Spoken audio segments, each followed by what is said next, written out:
Now, if you've been on the internet as recent as I have been, you've been seeing this new trend of I am going no contact. I'm going no contact with my relatives. I'm going no contact with my parents. And I think the issue that stood out for me is a lot of people cannot understand that there's such a thing as a toxic parent. Your parent can be toxic towards you, their child. A parent can be toxic towards their child, and there may be need for, you know what, I don't think we can talk anymore. I love you, you're my parent, you're my mother, you're my father, but you are toxic. And I have realized this, and I'm cutting you off. I need some space from you. And it's quite new, to be honest, because I feel like most African parents, or most African settings, you're riding and dying with your parent to the last drop. You will find that your parent has bullied you all through your childhood and into your adult years until the day they die. Is when you sigh a sigh of relief and like, finally, I no longer have to deal with them. But recently, people are cutting off their parents. They're like, you know what?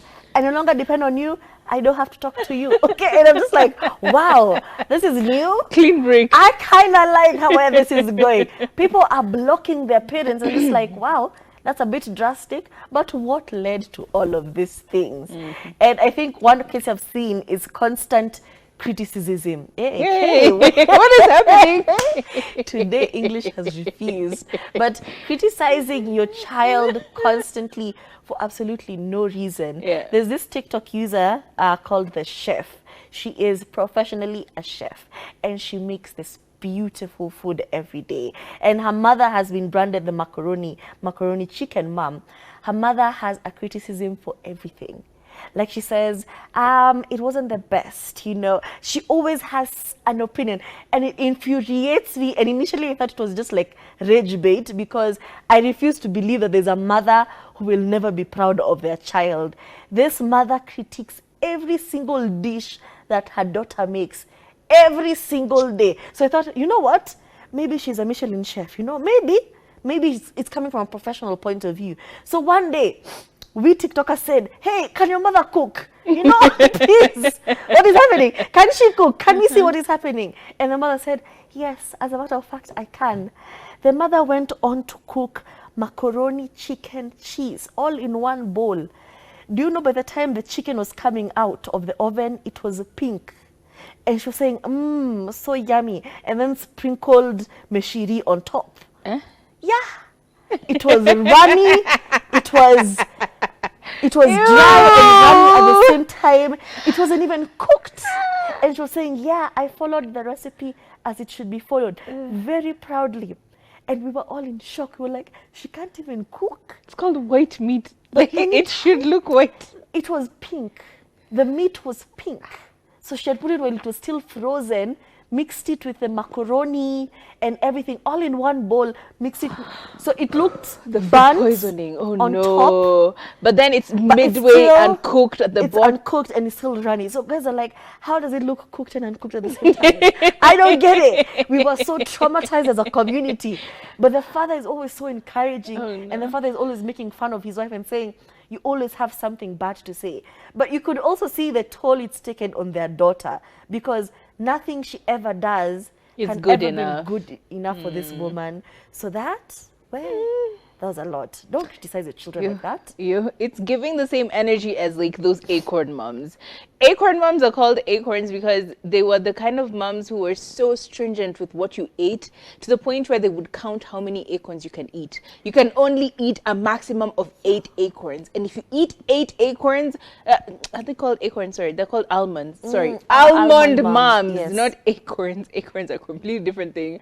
Almond moms, and they would count how many almonds you eat, because you know there's a fat extent to which if you eat more than 8 almonds, you are overdoing it. Like your body, that is way too much fat in your body, and fat is needed in your body, but not that much. So they would count how many acorns you ate. They would count how much food you had. If you ate too much, they would ask you, you know, they would find ways of making you feel bad about it. Look, those almond moms who are always guilt tripping you about every single thing, or those almond dads who are are always criticizing you about everything. If you pass your exams, it's okay, but you have to pass your exams, have the 100% morality police. You're in check 100% of the time. You are consistently staying away from every bad person. At the same time, you are consistently in church. Like, you have to either be 100% of everything or you are nothing. If you do the slightest, tingiest, smallest ish something that either doesn't go according to what they want or doesn't abide by their rules and their regulations, you get like completely hazed, or you are made to feel very guilty for choosing yourself. You know, those people who make it hard for you to choose yourself. I don't want to come home for the holidays this December. Oh, you're always staying in Nairobi. Since you went to Nairobi, you've never come back to Gishagi. You've become you're better than, you know, Gishagi. Now you're better than all of us. You know, you're giving Nairobi, you know. Yeah. But simply because you wanted to spend time with your friends in Nairobi, you wanted to spend time with your partner in Mombasa, literally anywhere else, it's either you come home or you don't come home. And if you do not come home, you are going to feel the guilt trip. You decided not to call your mom, or you called your mom a little later than you normally would, right? Like, she called you 5 minutes ago, you didn't have a chance to grab your phone until an hour later, and you're calling your mom back an hour later, your dad back an hour later. They're like, hey, nowadays you've become so busy you can't even call me, and I was telling you something very important, only for you to ask them, okay, what is it you were trying to tell me? No, I was telling you I've read this word. The Lord has inspired me with this word from Ecclesiastes 7:7. I don't even know what chapter of the Bible that is, but like, honestly, it can feel very manipulative, like in situations where even your partner is starting to feel like you're taking your parents' side over them, you know, because simply your mother will try or your father will try and force things to go their way. If you guys agree, you and your partner agree, you're going to send only 5,000 to your mother in the end of the month, or at the end of the month, or 5K to your dad at the end of the month, and then the money actually arrives. It's that exact story of that lady who was saying she used to send money to her mother-in-law, but they already had like a set amount of money that they would send to their parents-in-law, right? And the moment she stopped sending it because her business wasn't doing too well, the mother-in-law instantly started like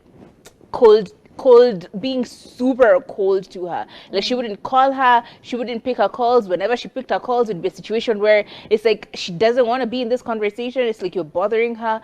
Those levels of manipulation, those are some of the reasons why people just decide, you know what, this is toxic, I don't want any of this, I'm out. And also, like, toxicity can be, you know, emotional unavailability as a parent. Oh, yeah. Being unavailable to your child as a parent is the most cruel thing you can ever do. And I feel like sometimes we downplay all of this. You hear somebody saying, I've never hugged my dad, I just don't have a kind of relationship with my dad, or my mom. Just like, no, that's not normal. And anytime I would, you know, watch TV and I would see those families, they're playing outside with their fathers and mothers, and I'm just like, wow, what strange behavior. Like, what do you mean you play with your dad like that? We do not do that, because my parent is there as a figurehead. My father is there as the man of the house. You don't talk to him. You talk to him through an intermediary. If you want something, you ask your mother to ask him. You know, like, and also, like, withholding affection so that it toughens you up for the world. You know, a mother who will never hug you or say, I am proud of you, because the world out there is so cruel. You know, I would hate to coddle you with all of my love, and then you go there and find out how the world is. And I'm just like, hey, that makes no sense. Love your child so that they know how it feels to be loved, so that when they go there and find something different, they know, hey, this is not right, and I'm going to walk the way I've been taught to walk, not accept what is here. So, hey, please, settling for less. Hug your kids, man. Hug your kids. I remember in high school, my mom had always done this thing where it's like when she comes visits you in school, she'll be like, literally anytime you'd bump into my mom, it would be the same thing. She will do the mwah, mwah, and then right on the lips, right? Like right on the smacker. And I thought it was normal because like she'd done this like all our lives as kids, right? Both me and my brother. It'd be mwah, mwah, mwah. And then a few more, mwah, mwah, mwah, just like pecks on the lips, right? Yeah. And to me that was very normal until One day she did it in school. She came to visit me in school, and one of my friends saw this happening, and they made it such a weird thing. They're like, yeah, you were kissing your mom on the... I'm like, yeah, don't people do that? And she's like, no, that is just wrong. It became this whole weird thing. And I'm just like, oh. And for a long time, I stopped my mom from doing it. But like later on as an adult, I'm like, wow, it's so sad you didn't experience love from your parents, unconditional and weird. Like, this is just your parents loving you as they would love any other child. You making this weird is kind of weird. It's very telling of where you're coming from. But at the same time, it's just a thing that people do a lot. If you don't see people do things the way you do it, don't assume that the only way things are done is how you guys do it at your house, right? It's the same thing as expecting chakula cha wako ndo kitamu kuliko chakula cha kila mtu mwingine. Toka nje, onja kidogo za wengine, uone, kisha urudi nyumbani ujaribu kuangalia which is better. Is it your mother's cooking or is it everyone else's cooking? Another thing that parents tend to like to do when they're very toxic is act like it is amnesia.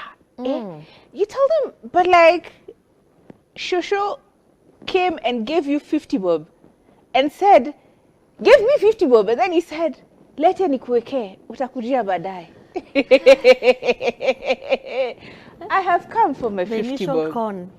I have come for my 50 shillings, father. Can I get my 50 shillings?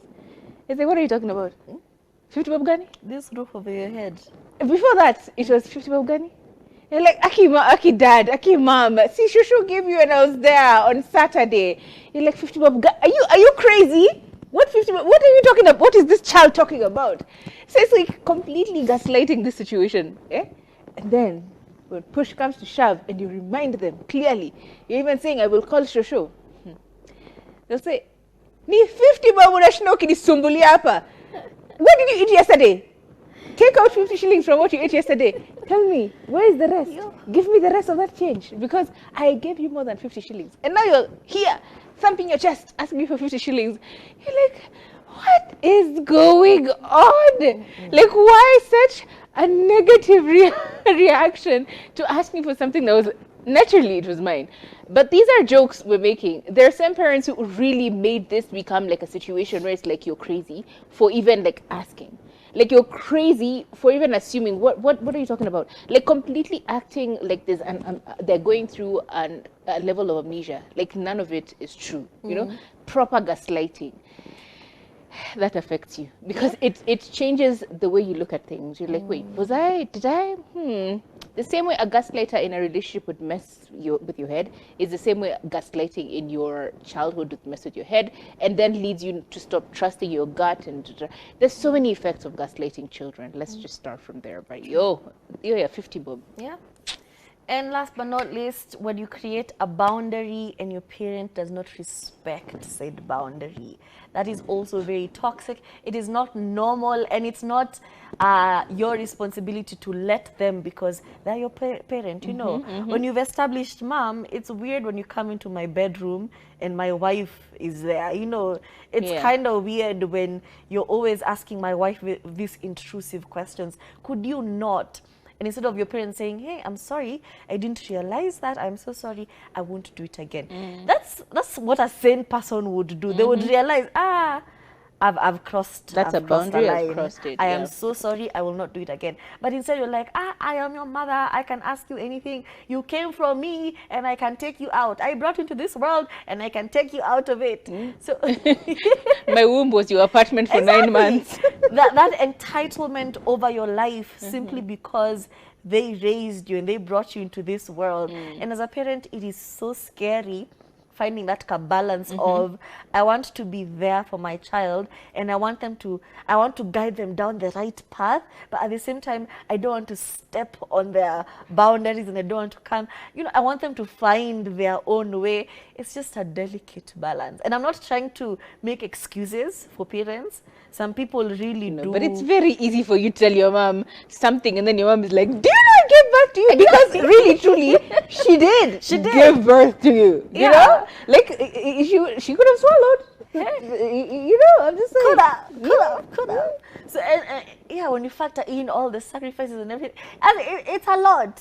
But all I'm saying is, also have the courage to create these boundaries with your parents. Yeah. Say, I love you, but no, you can't come to our honeymoon. I love you, God. but that's crazy. But then if you go down those Reddit rabbit Oh, holes those are like I crazy. do, Those are crazy. you're just going to be mad at Those everyone are for no crazy. reason.